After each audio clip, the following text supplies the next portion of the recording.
Hello दोस्तों, आज की कहानी चालाकी। दीपा बहू, इस बार तुमने दिखाया नहीं मायके से क्या क्या लाई हो।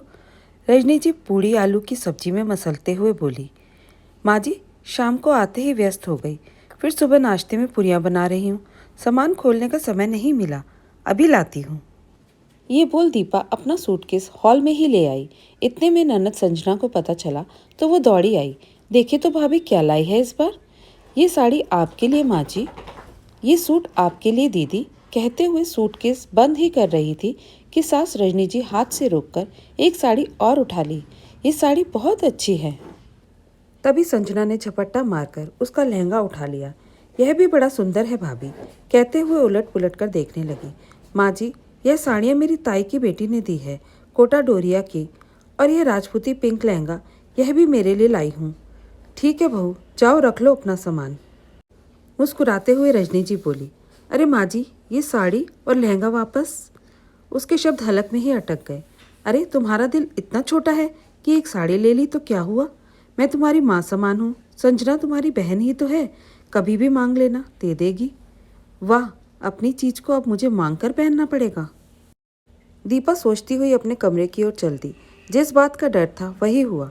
दीपा इसलिए सूटकेस नहीं दिखा रही थी क्योंकि उसे पता था जो भी अच्छा सामान होगा वह सास और ननद दोनों रख लेंगी। पापा ने इकलौती बेटी होने के कारण उसे सब महंगा और ब्रांडेड सामान दिया। मगर जब दीपा ससुराल पहुंची तो देखा घर में जो सामान पहले उपयोग हो रहा है वही सामान लगा हुआ था। पूछने पर सासू माँ बोली, अरे यह सब सामान भी नया है, जब पुराना होगा स्टोर से लाकर तुम्हारा वाला सामान लगा देंगे।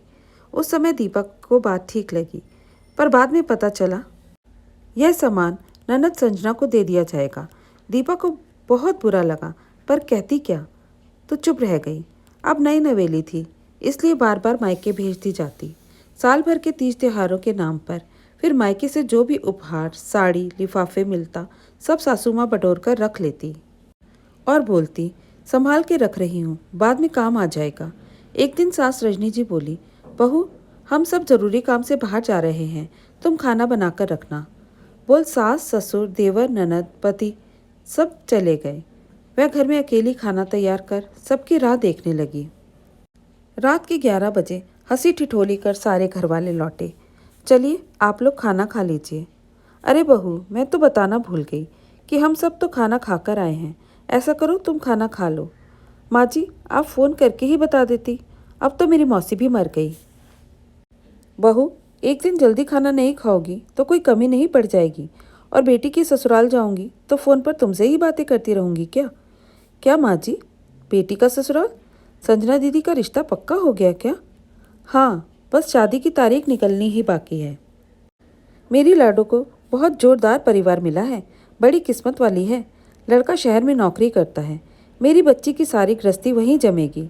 संजना का हाथ पकड़कर रजनी जी कमरे में चली जाती है। दीपा का मुंह फफक पड़ जाता है। ये लोग मुझे क्यों कुछ नहीं बताए? क्या घर की बहू का ननद के ससुराल जाना गलत था? सोचते हुए अपने कमरे में आई। थोड़ी देर बाद देखा तो अमित अपनी माँ बाबूजी के कमरे से निंदियाए से चले आ रहे थे। उसके कमरे में घुसते ही दीपा ने पूछा, यह क्या था, मुझे कुछ बताया क्यों नहीं गया? संजना दीदी की शादी पहले से ही तय हो चुकी है और किसी ने मुझे बताया तक नहीं। यह क्या तुक है, इस घर का हिस्सा हूँ, कोई बताना ना बताना आप तो बता देते। अरे यार, अपनी शादी के 1 महीने पहले ही रोका हुआ था और शादी अब होगी, तुम फालतू में बवाल कर रही हो। नहीं बता पाई होगी मम्मी। आखिर लड़की की शादी को लेकर परेशान रहती है बेचारी। हाय, इन लड़कों को माँ का लाडला ही रहना होता है तो ये लड़के शादी ही क्यों करते हैं, सोचकर दीपा रात भर करवट बदलती रही। कुछ दिन बाद रजनी जी की ननद सीमा बुआ घर आई। उस समय दीपा कमरे में आराम कर रही थी। यह सोच वो दोनों बातों में मग्न हो गई। और भाभी कैसी चल रही है तैयारी? सीमा जीजी, आपकी सिखाई हर सीख से चल रही हूँ, बस ऐसे ही चलती रहोगी तो पता भी नहीं चलेगा, बेटी का ब्याह यूं निपट जाएगा। जीजी कुछ भी कहो, आइडिया जोरदार था आपका। हम तो पहले संजना के हाथ पीले कर रहे थे, मगर आपकी सलाह से पहले हमने अमित की शादी की, खूब दान दहेज बटोरा, अब उसी दहेज से संजना का ब्याह निपटा देंगे। सच हींग लगे न फिटकरी, रंग भी चोखा। बोल दोनों ननद भाभी ठहाका लगाकर जोर से हंसने लगी। इधर कमरे से निकलती दीपा ने सासू माँ की सारी बातें सुन माजरा समझने में देर न लगी कि उसके मायके से आए सामान का इस्तेमाल ना होना, उसकी लाई साड़ी लहंगे ज्वेलरी लॉकर में रख देना। सोचने लगी कैसे कैसे लालची चालाक लोग भरे पड़े हैं दुनिया में।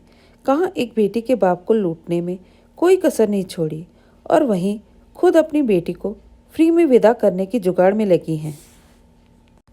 काश मेरे पास कोई जादू की छड़ी होती तो मैं इन लोगों को मजा चखा सकती, अपने सामान पर अपना हक जमा सकती। मगर ऐसे लोग सबक सीखने बिना नहीं समझते। अब मुझे ही कुछ करना होगा। किसी और के आने का इंतज़ार क्यों करना। और उसे मौका मिल भी गया। दीपा बहू, आज शाम को संजना की ससुराल वाले घर आ रहे हैं। तुम मलाई कोफ्ता पालक पनीर परांठा रोटी रायता गोभी आलू हलवा खीर कस्टर्ड तैयार कर लेना। सरला तुम्हारा हाथ बंटवा देगी। हम दोनों जनी पार्लर जा रहे हैं। उनके आने से पहले आ जाएंगे। साथ में हमें थोड़ी शॉपिंग भी करनी है। मिठाई वगैरह खरीद के लाने हैं। कहते हुए दोनों माँ बेटी पर्स हिलाती हुई घर से बाहर निकल गई। माँ जी, अब आराम से आना, मैं संभाल लूँगी। सोचकर दीपा उन दोनों के जाते ही सफाई शुरू की तो उसे एक उपाय सूझा। सरला के साथ मिलकर घर चमका दिया और खाना भी तैयार कर लिया। 6 बजे जैसे ही रजनी जी और संजना घर में घुसी, एक पल के लिए तो ठिठक गई क्योंकि उनकी घर पहचान में ही नहीं आ रहा था। फिर देखा दीपा बहू टेबल पर सलाद लगा रही थी। अरे बहू, ये तूने क्या कर दिया। नया TV sofa centre table dining table fridge AC सब बाहर क्यों निकाल दिया। माथा पीटते हुए रजनी जी बोली, मम्मी जी मुझे सफाई करते समय ध्यान आया पुराना सामान तो पुराना ही होता है, क्यों ना मेरे मायके का सामान लगा दिया जाए। आखिर दीदी की ससुराल वालों को भी तो पता चले इनका मायका कितना जोरदार है। मगर ये सामान तो मैंने संजना को देने के लिए रखा था। रजनी जी बोलने ही वाली थी कि इतने में ही लड़का उसके माता पिता और बहन आ जाते हैं। सब उनका स्वागत करने लगे। तभी संजना की सास शारदा जी बोली, वाह बहन जी, आपने तो तगड़ा दान दहेज लिया है। यह 8 सीटर सोफ़ा, दीवार बराबर LED TV, double door fridge, dining table, AC. Rajni ji खिसियाने लगी क्योंकि उनकी होशियारी उन पर भारी पड़ रही थी। जी वो बहू के पापा को कितना मना किया फिर भी ये सब दे डाला। आखिर है तो सब उनकी बेटी का ही। अच्छा किया, सही किया, उनका फ़र्ज़ है। खाना खाते हुए समदन शारदा जी बोली, अच्छा समदन जी, मैं क्या कह रही थी, हमें तो यह सब सामान वामान कुछ नहीं चाहिए। पहले से ही घर भरा पड़ा है। आप बिल्कुल परेशान मत होना। वैसे भी संजना तो राजन के साथ दिल्ली में रहेगी। वहाँ कंपनी की तरफ से सब कुछ मिला हुआ है। यह सुन रजनी जी की जान में जान आई। चलो सामान खुल गया, पर अब संजना को देना भी कुछ नहीं है। वे सोच ही रही थी कि शारदा जी बोल पड़ी, तो अब आप एक काम करिए, 10 लाख कैश और 20 तोले गोल्ड ही दे दीजिएगा। अब आपको भी तो फर्ज निभाना है। आखिर होगा तो सब आपकी बेटी का ही। यह सुन रजनी जी को काटो तो खून नहीं जैसी स्थिति हो गई थी। आज उनकी होशियारी उन पर भारी पड़ गई। वे जो चाल चल रही थी वो सब उल्टी पड़ गई थी। सबके जाने के बाद रजनी जी के पति दिनेश जी बोले, अब समझी क्यों कहता था लालच बुरी बला है और इसके चक्कर में किसी का दिल मत दुखाओ। दीपा के पिता ने कितनी मुश्किल से ये सब सामान जुटाया था। उस पर तुमने बड़ी गाड़ी भी मांग ली थी। देखा, भगवान के घर देर है अंधेर नहीं। अब करो 10 लाख कैश और 20 तोले गोल्ड का इंतज़ाम। गुस्से से बोलते हुए दिनेश जी करवट बदलकर सो गए। आज दीपा खुश थी।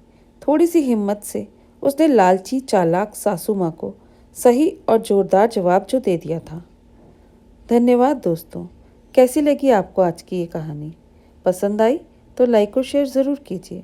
नए हैं तो चैनल को सब्सक्राइब करना बिल्कुल भी मत भूलिए।